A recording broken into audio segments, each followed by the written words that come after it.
Hello everyone, welcome to Bihar IAS online classes. और आज हम जिस टॉपिक पे बात करने वाले हैं वो टॉपिक है क्लाइमेट चेंज परफॉर्मेंस इंडेक्स 2021।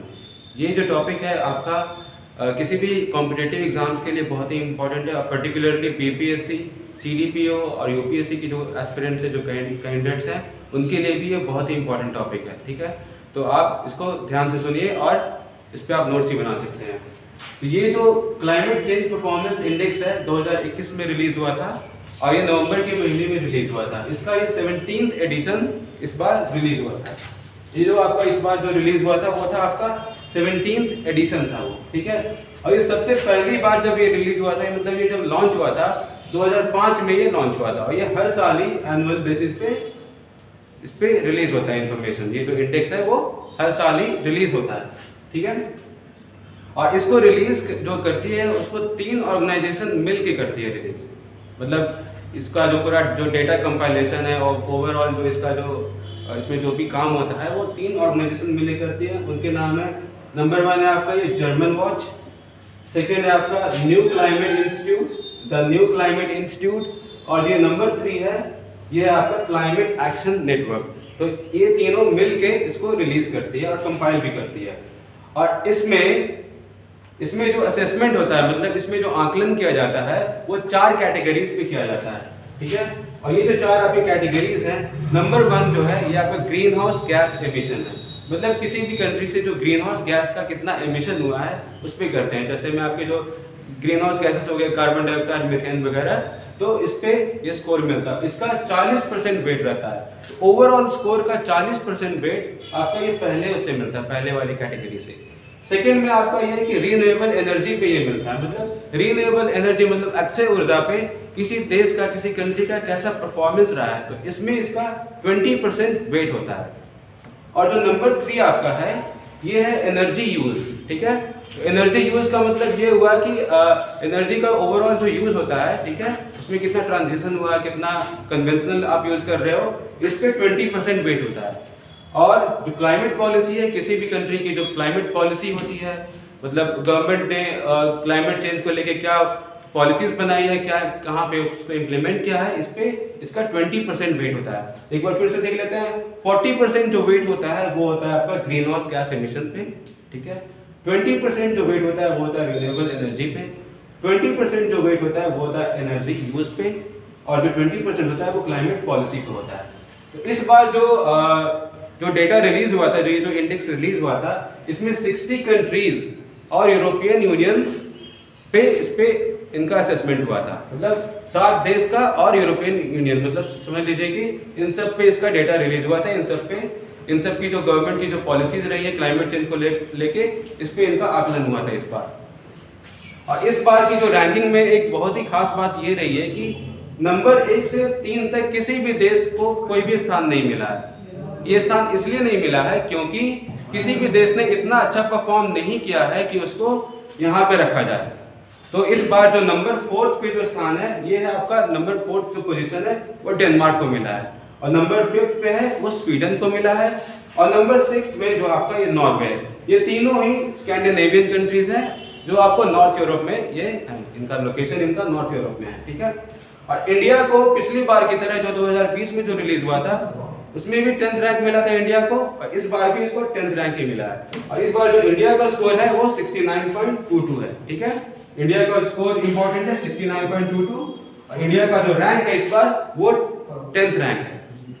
ठीक है, अब चलिए देखते हैं कि डेनमार्क में क्या हुआ था इस साल। डेनमार्क को लेकर करंट अफेयर कर लेते हैं कि डेनमार्क ने एक नया प्रोजेक्ट अनाउंस किया है। ठीक है, वो है वर्ल्ड का फर्स्ट एनर्जी आइलैंड। ठीक है, वर्ल्ड्स फर्स्ट एनर्जी आइलैंड। ये जो है एक आर्टिफिशियल एनर्जी आइलैंड होगा। इस आइलैंड पे, इस द्वीप पे हाइड्रो एनर्जी और विंड एनर्जी, सोलर एनर्जी, इन सबको यूज किया जाएगा, और इससे पूरे देश का एनर्जी सप्लाई किया जाएगा। जो भी ऊर्जा की रिक्वायरमेंट है वो सप्लाई किया जाएगा। और साथ में ही इसके जो नेबरिंग कंट्री है, इसके जो पड़ोसी देश है जर्मनी, इनको भी ये ऊर्जा एक्सपोर्ट करेंगे। ठीक है, स्वीडन को लेकर करंट अफेयर देख लेते हैं इस साल का। स्वीडन की जो फर्स्ट फीमेल प्राइम मिनिस्टर बनी है, उनका नाम है मैग्डलेना एंडरसन। ठीक है, तो ये भी बहुत इंपॉर्टेंट है आपके एग्जाम्स के लिए, ये इसको याद रख लीजिएगा। मैगडेलेना एंडरसन स्वीडन की फर्स्ट फीमेल प्राइम मिनिस्टर बनी है। और नॉर्वे के बारे में बात कर लेते हैं। नॉर्वे में आपने ये वर्ल्ड चेस चैंपियन जो मैग्नस कार्लसन है उनका नाम सुना होगा। इन्होंने अभी वर्ल्ड चेस चैंपियनशिप जीती है, हाल में ही ये ऑर्गेनाइज हुआ था दिसंबर के महीने में। तो इन्होंने ये जीती है और ये 5 बार ही जीत चुके हैं। और हमारे जो देश के जो हमारे इंडिया के जो चेस के ग्रैंड मास्टर है नंबर 1 विश्वनाथन आनंद, ये भी 5 बार जीत चुके हैं। और ये 2013 से लेके अभी तक के ये अभी वर्ल्ड चैंपियन है चेस में, मैग्नस कार्लसन, और ये नॉर्वे से बिलोंग करते हैं। और क्लाइमेट चेंज को लेके इंडिया भी काफ़ी एक्टिव रहा है। हमारे जो प्राइम मिनिस्टर इन्होंने क्लाइमेट चेंज को लेके बहुत सारे इनिशिएटिव लिए हैं। एक तो आपने सबने सुना होगा इंटरनेशनल सोलर अलायंस।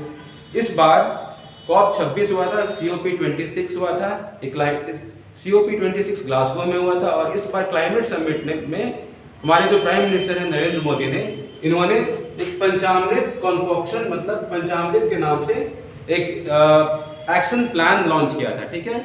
और इसमें हमारे देश में जो हमारे देश का जो क्लाइमेट चेंज को लेकर जो टारगेट है उन्होंने सेट किया था और एक्शन प्लान सेट किया था। इसमें पांच उन्होंने टारगेट सेट किए हैं, उनको एक बार देख लेते हैं। और ये भी एग्जाम के लिए बहुत इंपॉर्टेंट है।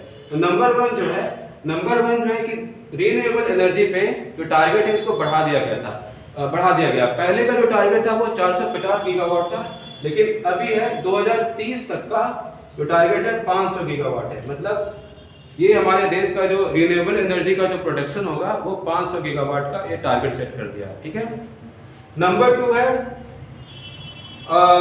50% जो, ठीक है, 50% जो एनर्जी की रिक्वायरमेंट है हमारे देश में, जो ऊर्जा की रिक्वायरमेंट है वो रिन्यूएबल एनर्जी यानी अक्षय ऊर्जा से की जाए। ये भी एक टारगेट सेट किया गया है 2030 तक का, ठीक है। तो 2030 तक के बहुत बड़े बड़े टारगेट सेट किए गए हैं, ठीक है, इनको याद रखिएगा। 50% एनर्जी रिक्वायरमेंट कहाँ से होगी, तो रिन्यूएबल एनर्जी से होगी। और एक और टारगेट सेट किया है कि कार्बन एमिशन जो है, कार्बन एमिशन है, इसको रिड्यूस किया जाए, इसको कम किया जाए, कितने से, 1 बिलियन टन से। 2030 का भी टारगेट है, इसमें 1 बिलियन टन मतलब 100 करोड़ टन, एक टन में 1000 किलो होते हैं, तो आप सोच लीजिए कितने जीरो होंगे। तो कार्बन एमिशन को रिड्यूस करना है इंडिया से, ठीक है। और नंबर 4 का जो टारगेट है, नंबर 4 का जो एक्शन प्लान है वो है इस बार कि कार्बन इंटेंसिटी को रिड्यूस करना है 45% से। कार्बन इंटेंसिटी को इस बार रिड्यूस करना है, ठीक है।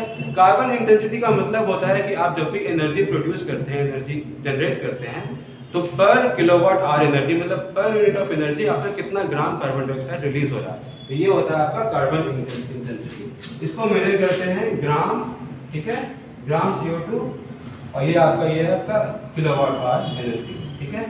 ये बहुत ही इंपॉर्टेंट कॉन्सेप्ट है कार्बन इंटेंसिटी। इसमें जो पंचामृत जो प्लान था, 5 एक्शन प्लान था, इसमें जो टारगेट है कि इसको 45% से कम करना है, ठीक है। और एक जो बहुत ही बड़ा इन्होंने अनाउंस किया है कि 2070 तक 2070 तक हमारे देश को, इंडिया को कार्बन न्यूट्रल बनना है। कार्बन न्यूट्रल का मतलब होता है कि जो नेट कार्बन एमिशन है वो 0 हो जाना है, ठीक है। मतलब यहाँ से इंडिया से जितना भी कार्बन अब्सॉर्ब होता है और जितना कार्बन एमिट होता है, मतलब रिलीज होता है, वो एक दूसरे को बैलेंस आउट कर देगा, मतलब वो टोटल 0 हो जाता है, ठीक है।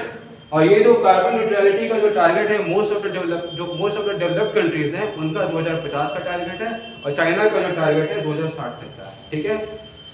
Okay class, alright, I hope आप सबको मैंने इस टॉपिक पे सारी इंपॉर्टेंट चीज़ें बता दी हैं, और ये इनमें से एग्जाम में कुछ भी आ सकता है, तो आप ये एग्जाम के लिए बहुत ही इंपॉर्टेंट है, ठीक है। इसको नोट कर लीजिएगा, इसको बार बार देखिए, ठीक है, जब तक पूरा आपको ये समझ में ना आ जाए।